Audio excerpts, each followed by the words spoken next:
Are you auditioning for BFA musical theater programs and feeling totally overwhelmed by the school research process?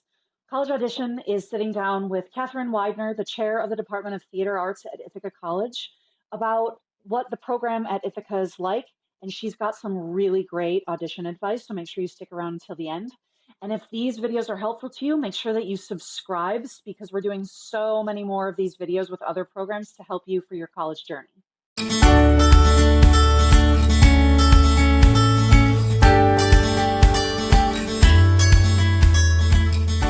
I'm Catherine Weidner, and I'm the chair of the Department of Theater Arts at Ithaca College. And I'm also an alum. I'm a BFA acting alum from 1985. I see. Thank you so much for being here and doing this. So just to sort of start with, can you talk a little bit about an overview of Ithaca's program and sort of what your expectations for students' 4 years are going to look like? So at Ithaca College, the BFA musical theater program is built on the shoulders of its big sister, the BFA acting program. So the BFA acting program came first, 40, 50 years ago when all these BFA programs really started, when things were accredited and et cetera. So one of the things that's exciting about Ithaca's musical theater program is that it has all of the acting training of the BFA acting program. So instead of feeling like it's you're just going to learn how to sing or you're just going to learn how to act a song, you're going to be auditioning for plays. You're going to be in all the same acting classes and studio courses in theater as the BFA acting majors. So we don't have badges that say acting, musical theater. Everyone's in voice and movement freshman year, first year. Everyone's in scene study, 4 hours a week, Mondays and Wednesdays, voice and movement 3 days a week, Monday, Wednesdays, and Fridays. And then as sophomores, you're still together and you're doing review scenes, monologues, all kinds of voice and speech classes, things so that everyone's house is sort of built on the same foundation. So I think that's one of the things that is unique about Ithaca is that we train the musical theater performer as a whole actor. We don't say, oh, you're just going to have this one acting class, second year, and then all you're doing is musical theater. Our students are constantly integrating what they're learning from their acting training into their musical theater work. But because we have a school of music, Ithaca College was founded as a school of music. So the voice teachers are vocal performance voice teachers. They're the same people that teach the music ed students and the voice and opera students in the music school. So they're not musical theater coaches, even though we have plenty of musical theater coaches, but they get a voice lesson every week and a rep class with all the other students that they're with. So they're working in a range that is huge in terms of the exposure they're getting to rep. We have several students alums that have gone on to Broadway and then transitioned to opera because, frankly, they like the schedule. The work pays more. You can really fashion your own career, but they do a lot of different things. So we do courses on the upper levels that are separated, right? Required for acting majors, but not required for musical theater. Like our acting for the camera class is required for the acting majors. Dialects is required. Musical theater students have to take dance for the musical stage, which is every modern choreographer since the beginning of time. And they have to take American musical theater history, fundamentals of musicianship. They're required. It doesn't mean the acting majors can't take any of those classes. And it doesn't mean that the musical theater majors can't take acting for the camera. It's just that after you get to the second and third year, the requirements are shifted. Musical theater majors have many more requirements in music and many more requirements in dance. Acting majors have some dance requirements and no music requirements. So you could decide to be an acting major and still be a musical theater performer, right? Which I think is really exciting. A lot of our students have done that because they don't want all of that music theory. They don't want that sort of burden of feeling like the rest of their college credits are going to get taken up with music and dance. And that's the other thing that I think is unique about Ithaca. It's conservatory training in a comprehensive liberal arts college. So you're going to get a liberal arts education in addition to pre-professional conservatory training. And I think that's what really makes us unique is you can take anthropology, you can take sign language, you can take Italian, you can minor in writing. Not if you're a musical theater major, you're busy sort of minoring in music and dance, but it's a whole college, and sometimes at conservatories, you only go to school with violinists, dancers, and actors and singers. And at a comprehensive college, your roommate could be a history major. Your roommate could be a physical therapy major. You're going to meet all kinds of people. And that kind of diversity as well as inclusion is what we're all about, is making sure that we're a community of artists. It's not design majors are better than tech majors, musical theater majors are better than acting majors, theater arts management majors. These are the people that are going to give us all jobs for the rest of our lives. They're going to be agents, casting directors, theater managers, entertainment lawyers. We have the whole group, directors, dramaturgs, playwrights. So it's really wonderful to know that we have this community that we're building that isn't sort of like, when is it my turn? It's, oh, how can I help? How can I be involved? How can I be engaged in what we're trying to do as a community? So I think that that's what makes Ithaca unique. And that doesn't mean we don't struggle. That doesn't mean we don't make mistakes, especially with some of the problematic material and the issues around casting. We are right in the middle of that stuff, listening and trying things and making mistakes and going, okay, how do we feel about this? And putting the students at the center of those decisions, like season selection. And, we have a student rep on our season selection committee. It's mindful. That's what I think is probably unique in that sense about Ithaca. Yeah. Oh my gosh, you just said so many things that I was like, yes, and. So first, I think just in case a 17-year-old hears that and they don't understand, there's so much importance in networking, and I don't know if they really understand that yet, but that to have access to so many different types of people within the theater and arts community, what a bonus for them to not realize they're getting when they're young, right? Yeah, you're also getting a network of alums. Because the IC alums, we call ourselves a mafia. And I always say only the good parts of the mafia. We look out for each other and we stick together. But in our senior year, the senior year in all 5 of our programs is really about a threshold to the profession. So you're learning about contracts, taxes, budgets, money management, what it means to be on the road, what a per diem is, what favored nations means.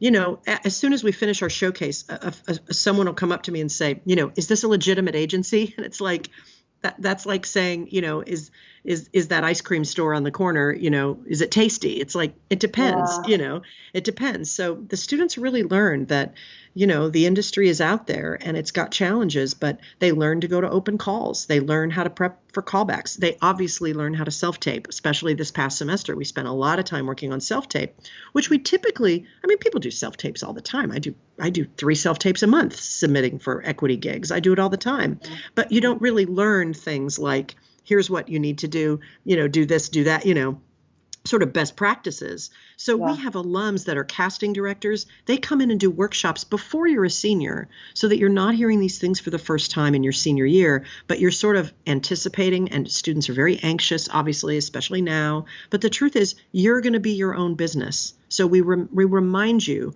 that there's an artistic side of you and there's a business side of you in the same way that there is for you. You might end up directing a show at night. Well, that doesn't mean you're a professional director. That's just your side gig that's, aspirational, and you're working on that. But you go to work every day. So being an actor is going to work every day. How do you do that? Or being a musical theater performer, you're still going to want a weekly voice lesson. You're still going to have to pay for accompanists unless at Ithaca College, you're learning how to play piano. All those little things that your parents said you need to learn to play piano. It's really going to come in handy when you get a callback side at 8 o'clock at night and your callback's at 10 o'clock in the morning. You're going to cancel your dinner with your friends and go to your garage band and play your right hand and maybe even your chords to be able to hear the accompaniment because you're working on a new musical and there's no recording. So we work on new musicals as part of our training. We work on cabaret pieces. We do it's called a 20-minute cabaret. So it's about 5 or 6 songs with your own, chatter in between. They do vaudeville. They do, copying and mimicking. Yeah. So there's a lot of curriculum that helps you realize, students may say, oh, I don't want to ever work on a cruise ship. And there's students that go, I love working on a cruise ship. Now that may change. But, Nick Carroll, he's been on 5 different cruises. He's seen the world and he saves his pennies. And he makes friends. He's had a great time. And he said, for the first 5 years until I have some credits, but now cruise ships are using Broadway choreographers, Broadway directors. So, one person can poo-poo something. Someone will say, I don't want to do TV. I only want to do film. Well, TV is film now. It's like everybody makes up their minds about what they want. But the truth is, until you graduate and sort of step into it yourself, you don't really understand how rich of a fabric there is in the industry and how important professionalism and a work ethic is. So when Tom Hanks won the Golden Globe and said, show up on time, Make sure you're bringing choices. Like, those are your jobs. Like, that's what's true, is if I have a choice between an actor who's incredibly talented and an actor who I know is reliable, and the difference between them is just a little bit, I'm going to go with the reliable one every time. So we try to reinforce those skills by saying, you're auditioning every semester since the minute you step on campus. Some schools say, oh, no, you don't audition until you're a junior. There are great pedagogical reasons for that, right? Great sound pedagogical reasons to say nobody auditions in their first year. We just need to break you, or we need to do whatever. That's not Ithaca College. There are freshmen that get cast. There are freshmen that don't get cast. I was a student. I didn't get cast till my junior year. It's the best thing that ever happened to me because I never learned to expect it. I really learned how to deal with disappointment and I managed my expectations at callbacks. So we have a way that we've woven the experiences of real life, and our faculty say all the time, we're modeling the profession. No, we're not. It's an academic institution. So we're not going to cut you from the callback, and tell you to leave. We're going to say the following people can remain, and we read the dance numbers. We do things in a pedagogical way that doesn't make you feel like you're no good if you didn't make it into this play. It just means, well, this is where you are. This is part of the business. So we try to take a very mindful and, do you know the growth mindset? Challenges, feedback, mistakes, mentorship, so that's really the system that we operate in. And it doesn't mean it's perfect. It doesn't mean people aren't upset or feel competitive, but we're not breeding that. Those are not the seeds that we sow. Yeah. Yeah. Interview over. That's all. You answered a bunch of my questions just within that answer. That meant. But you know what? Speaking my language. It's also, it's not for everyone. It's not for everyone. People show up and go, yeah, I liked theater in high school. This is way too much work.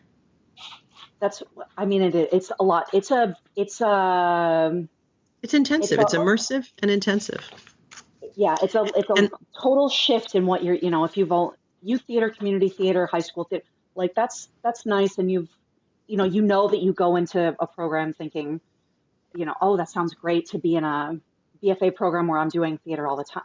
And then to be there is a different thing. Yep.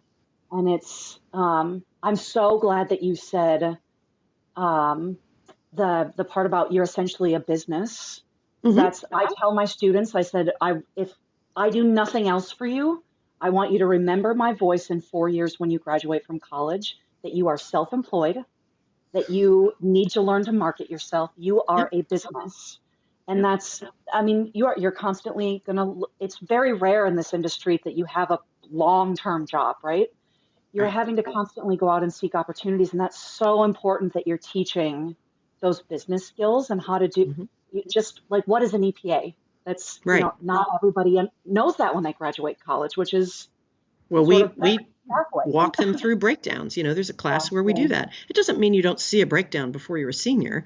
It doesn't mean you don't go to an EPA, but you at least go, I waited for 8 hours, and it's like, well, there's the mistake. You waited, you just go and check in and, check back and have other things that you're doing, work on other things. Yeah. So, yeah. So, but if I were coming in as a freshman musical theater major, what would a typical day look like, or a typical week look like for me? Great question. And we're trying to use the language of first year instead of freshmen to get the gendered language out. So our first year students are in voice and movement, which is an integrated voice and movement class where you're really learning the fundamentals of your voice and not singing voice, speaking voice, right? Really understanding the mechanism, a lot of work on breath, a lot of work on impulse, just really learning what support is, learning what, the atmosphere in terms of your own understanding of awareness is really primary, and also beginning to understand the principles of movements, identifying habits and tensions, and working to release those things. That's 3 days a week, 2 hours a day. So Monday, Wednesday, Friday, 8 a.m. Then you get a 10-minute break, during which I suggest you eat a peanut butter and jelly sandwich. 10-minute break. And then you're in scene study for 2 hours. Scene study. So voice and movement is 2 sections. So if we have 32 students, there's 16 in each. If we have 36 students, there's 18. But scene study, there's 3 sections. So there's only 10 or 12 people in your acting class. And each one of you is working with a teacher for the whole year. So you're with a scene study teacher. If Adrienne is your scene study teacher, you go to voice and movement, and then you go to scene study. And that way there's a real consistency of approach, right?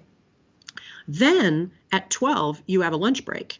If you're an MT, you're back in jazz at 12:30. So you've got a half-hour break, and then you're in jazz from 12:30 to 2. And then you might have a seminar, your Ithaca seminar, your freshman first-year seminar. You might have your voice lesson on Monday. Maybe your voice lesson's on Wednesday. If your voice lesson is Wednesday at 2:15, you're probably going to want to schedule your practice session for Monday or Tuesday, because you want to work with your accompanist before you get into your voice teacher. Your rep class, which is all the 24 students in your voice teacher's class, is going to be at 5 o'clock one of those days, Monday, Tuesday, or Thursday. So voice lessons and rep classes happen in the later part of the afternoon, so they don't conflict with studios. Then on Tuesdays and Thursdays, all the theater arts majors, management majors, BA theater studies, tech and design, and musical theater and acting are all in script analysis. So your morning on Tuesdays and Thursdays is a little more academic, but script analysis still brings you together. You're reading Fences, Hamilton, Waiting for Godot, Hamlet, Raisin in the Sun, Top Dog, Underdog. It's 6 or 7 plays over the course of the semester, really digging deep into analysis. And that's a lecture class 1 day a week and a discussion class 2 days a week, so that you really get to be with everybody together in one big room. Well, we'll see. It'll be one big Zoom, right, in the fall.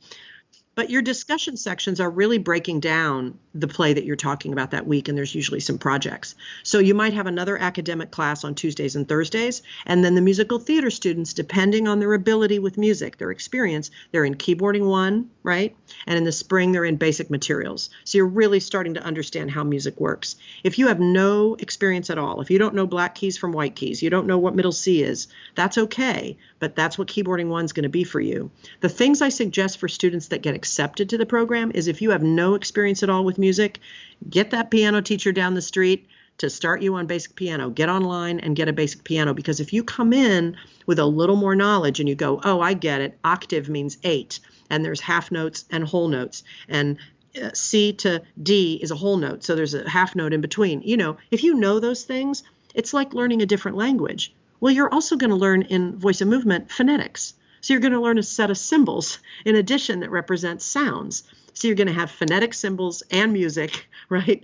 And just learning acting. So that's a lot. And a lot of students get overwhelmed because they feel like, I've got French on Mondays and Wednesdays and Italian on Tuesdays and Thursdays. But the truth is, those are all really important tools that have to be taught in the first 2 years. You can't wait to get to junior year to say, okay, now we're going to learn what an eighth note is and what a triplet is. You can't. So all that stuff is front loaded, and students can test out of it. The first day of keyboarding, if you play the piano, Dr. Mary, we call her Dr. Mary, she puts a piece of music in front of you, and if you can play it, she just waves the class, and you get to go take another class. But 2 days a week, those students are going to be in keyboarding at 8 o'clock or 1 o'clock, Tuesday, Thursday. Those are when the 2 sections are, and there's only 10 keyboards in the keyboarding room in the music school. So those are the kinds of things that they're watching their acting friends go, oh, they have free time, they're going to the library to write their paper. No, you've got keyboarding class. So that's the difference, is that musical theater majors feel like they have too much, but acting majors feel like, how come they have stuff we don't have? So you want to make sure that the culture is, what did you come here to do, right? What are your priorities? And this is a curriculum you chose. Those musical theater students are in jazz Monday and Wednesday, and ballet Tuesday and Thursday. And as they get to upper level ballet is Monday, Wednesday, and Friday, and it's with a live pianist in the room. Yeah, so you progress, and if you're a dancer, you get leveled up in your second semester. But the ballet teacher wants to see everybody in that first semester. And of course, there's people that have been doing classical ballet since they were 5, but there's also people that have never taken ballet. Well, it's not ballet 1 because that's the level. It's ballet 1 because this is where we're going to begin, to make sure everybody is safe, to make sure everybody learns proper technique. The same with your voice teacher. It's not like you go, well, I've already had legit voice. It's like, well, you're going to learn it again, and it's going to be safe, and it's going to be ways to protect your voice. So there's a pedagogy built into this idea that, we're all in it together, but everybody has sort of different things that they're working on. But that's pretty much what the week is like. So Friday they might have time, but their voice lesson might be on Friday. So maybe they're working with their accompanist on Wednesday. So they have little pockets of free time, but boy, have they got to have good time management. because you're busy from 8 in the morning until about 6 o'clock. And then if you're cast in a show, you eat dinner and it's 7 to 10, 5 nights a week and 4 hours on Saturdays, 19 hours a week. So you can opt out of auditions and callbacks your first semester just to take a break. Because if you get cast your first semester at college in an ensemble or as a swing, you're not gonna have a life. You're really gonna have to make smart choices on the weekend because you're gonna need Sunday to catch up. You can't go out, and you got to make choices about who you hang out with and what you choose to do. So there's lots of folks where I say, how are you managing everything? And they say, oh, I'm in the substance-free dorm. I can't be distracted, and I go, wow, really smart choice. Or they say, I do my homework in the library. I go to the 5th floor of the library, I turn off my phone, and I don't walk out of there until I've read the play for script analysis and written my prompts for dance class or my journal entry for scene study. And I do that all on Sunday and Wednesday. Like, when I meet students like that, I just go, yeah, you got it going. You understand what this is all about. You guys pre-screen. And so what advice do you have to just put yourself on tape? Well, first of all, I think it's really important to prepare well. I think it's important to choose material that you love and to choose material that you feel like you can inhabit truthfully, and to have a really strong other or focus. Even if you're doing a soliloquy, let's say you choose the options, if you're doing pre-screens, we're sort of unified now. You choose option A or option B or, whatever. But whatever you're preparing, do the work, Put an X on the wall, put a Post-it on the wall, look at a focus point, right? Make sure that focus point is just a little bit above the camera so that you can slate, you can say your name and your focus, but you're not looking at the camera, right? You're not staring in at the camera. It's okay to be like this in a pre-screen, right? Hi, my name is Catherine Weidner, and this is Hermione from The Winter's Tale, right? Done. I've slated, right? Now I'm going to pause, because I don't want to have to redo my slate every time I mess up my monologue. So I'll just make my slate separate. I'll use iMovie or whatever to edit it in. Then what I like to do is, first of all, prepare, do it for other people, tape it on your iPhone, see what it looks like. Some people submit iPhone videos, nothing wrong with that. We don't care about the quality. We care about the light. We care about the audio. But there's lots of people who have been in their garage, we don't care. We want you to be safe. But, we don't want you to dance, we don't want you doing your jazz routine on your concrete floor. But I think it's important to then say, my first piece is this, my second piece is this. And then when you do your first piece, either put a caption on the bottom or something, that's okay, just to put your name and your piece. But I think the most important thing is to pretend that the self-tape is a live audition, so that you don't feel like this is something I'm going to do 15 times if I don't get it right. My energy when I do a self-tape is, I've prepared, I do exercises, I work things, I mark my beats and shifts, I make sure I know if my focus has to change, if I have to talk to my mom, and then I talk to my daughter, and then I have a line like this, I figure out what my focus points are, and then I just go for it. Then I take a look at it, and I don't judge. Let me phrase it in a positive way. I look at my self-tape as information, and I go, oh, I totally am dropping the vocal energy at the end of my sentences. I need to make sure I finish my words. I'm talking like this. I'm dropping my energy. I start to see what I'm doing instead of judge what I'm doing. If I'm not going to wear a patterned dress, I'm going to wear a solid dress. I'm going to wear, whatever. I'm going to make sure that the frame is really strong and that I can see myself and that you can see what it is. This is my body, right? I'm happy to show you how connected I am. So I think it's important not to treat it like it's something you're going to do 100 times until you get it right. There is no get it right. I love it when somebody, blurts something out or whatever. I love it at the end if they go, Dad, like it's fun. I get to see the person. I wouldn't suggest you do that, but there have been many people that I feel like, oh, look at how wonderful they are. They're a real person. But your slate is an opportunity to show who you really are. And you just have to slate really simply. People do machines. People are like, hi, my name is Catherine Weidner. My first piece is from this, and my second piece is from this. It's like, wow, you just missed an opportunity. You just missed an opportunity to say, good morning. My name is Catherine Weidner. My first piece is Hermione from The Winter's Tale, and my second piece is Catherine from View from the Bridge. You don't have to say The Winter's Tale by William Shakespeare. You don't have to say View from the Bridge by Arthur Miller. You can, but if it's a new play or it's something we don't know, I want to hear the playwright's name because I want to look up the play if it's a good monologue. But I think always stay within the time limit. If they say no, do not exceed 1 minute, don't exceed 1 minute, and do a part that you could be cast in today. Do something that you could do today, right? Not something that's, Don't do Paulina from The Winter's Tale. That's not your part, right? That's a 45 or older woman. So just make sure that you're savvy about that and ask people for advice. You can Google online, appropriate monologues for high school students. They're going to give you, Emily from Our Town. They're going to give you, Phoebe from As You Like It, and you're going to go, oh, everybody's doing those. I don't want those. But you know what? We see some really good Phoebes from As You Like It. We know exactly what to look for with a Rosalind, right? We know exactly what to look for with Emily from Our Town. I've been in tears from pre-screens of Emily from Our Town because the people actually understood the piece. They actually understood what was happening to her. And I've said it in live auditions. I've gone, oh my gosh, like, how did you get there? And they said, well, I saw it in a monologue book. And then I read the play and it really hit home with me. And I was like, I love you. I love this person. That's what makes a difference. So make sure that you connect to the piece. If you're getting a coach or a teacher and they're giving you a piece, sometimes, we've said to a musical theater audition or live now, not just the pre-screens, we've said, what else do you have in your book? And they say, oh, I have a Golden Age piece. And we're like, well, why don't you sing that? And they say, no, my voice teacher told me I shouldn't do that for my audition. And it's like, well, we'd like to see it.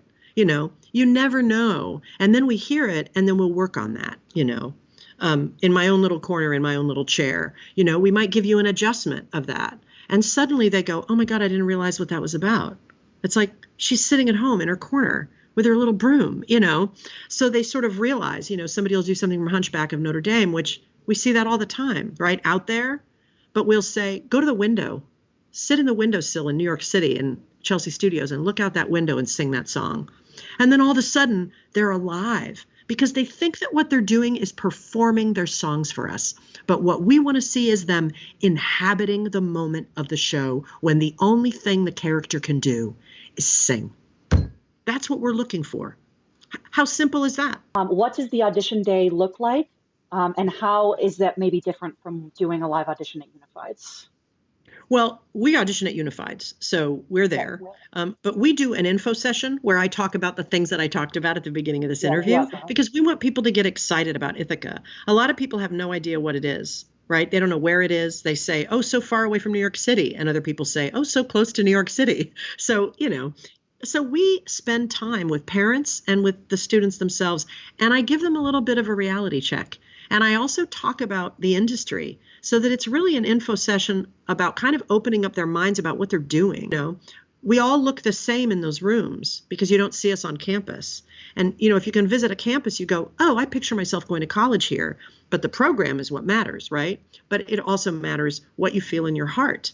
And you're not going to feel that in the room, but you are going to feel the vibe in the room with the people you're auditioning for. And if they're sitting behind a table and going, thank you very much, and that's it, that's a window into your experience. And if they say, okay, let's start at the beginning of your second piece. Great, we'd like to have you sight read something. Or tell us about your lollipop club, your special needs kids lollipop club. What is that about? And then they light up.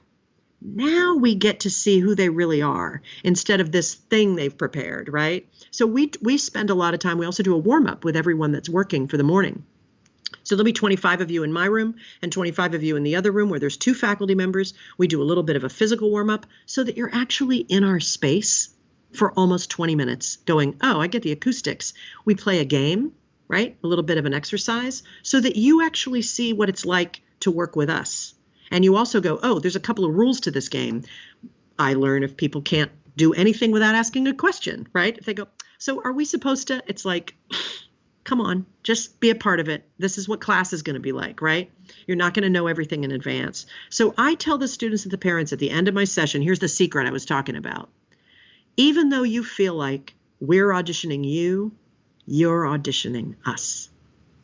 That's the secret, right? It's just the same people that flip job interviews, right?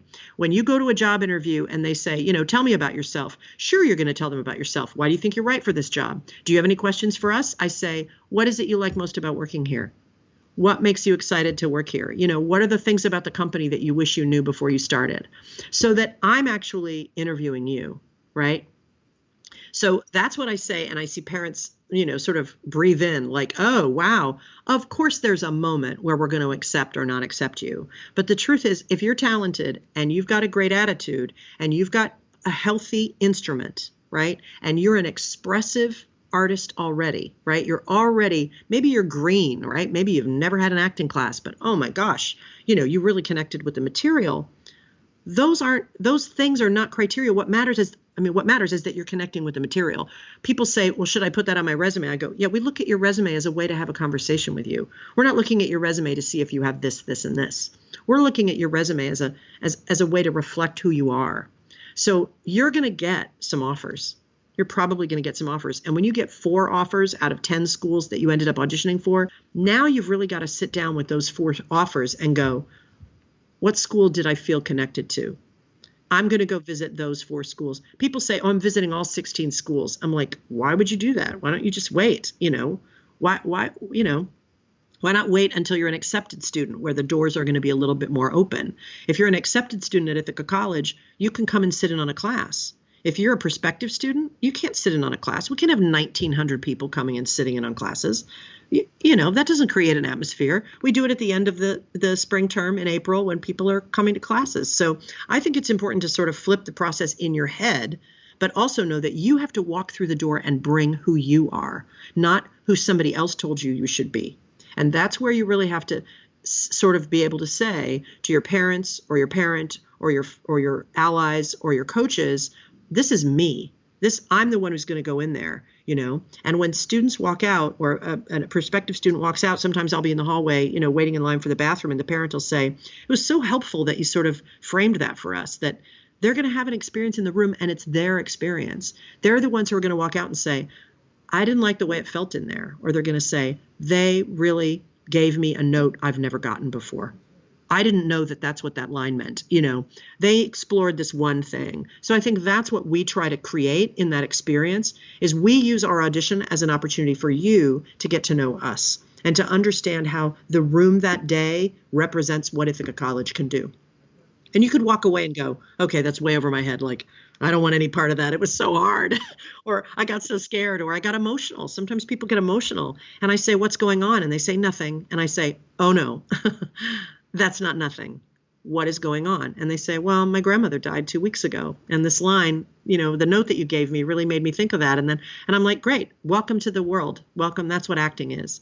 Acting is sourcing what you have and who you are to make every moment truthful and connected and to create something for your audience instead of performing for your audience. So that's all I got. That's all I got. Yeah. You've said so many good things today. Just thinking about how to go about auditions and what they need to sort of think about being prepared for college. Yeah. But then just what you're saying now about flipping the room and saying they really are auditioning you as much as you're auditioning them. And absolutely. When they get accepted, the only reason they're going to say yes is because they had an experience with us that was meaningful. Yes. It's like a second date, right? It's like a second date. You go on a first date. If you want there to be a second date, you're going to have to be generous and open. You can't just be like, what's in it for me? If you're interested, you have to be open. Yeah. Yeah. And I tell my students that, it's for me, I've run a professional theater company, and so I've done a lot of auditions, and auditions are auditions. You don't ever think about the next person walking into the room and want them to fail. You want them to be the next best person for that role or for your program or whatever it is. Yeah. There's no, don't put that pressure on yourself. They want you to succeed. They want you to be amazing. Well, we always also, our motto in senior year is book the room, not the job. Don't think about booking the job. Book the room, build a relationship, have a great audition, write a thank you note, and walk away. Go home and clean your apartment. Do something positive. Go read a book. Go volunteer at New York Cares. But stop thinking that this is about you. This is a much bigger room. Yeah. Yeah. Wow. Thank you so much for You're welcome. Insight on your program, insight about the industry and what it means to be an artist and all that. There's so many, like somebody could come back and watch this as already being a professional actor, and I feel like they would get so much out of watching this. Good. Well, thank you. Great questions, and it was wonderful to talk to you. Yeah, you too. Okay. See you. Take care. Bye-bye. All right, guys, who got so much information out of that video about Ithaca's program? We are so thankful to have been able to speak with Catherine some more.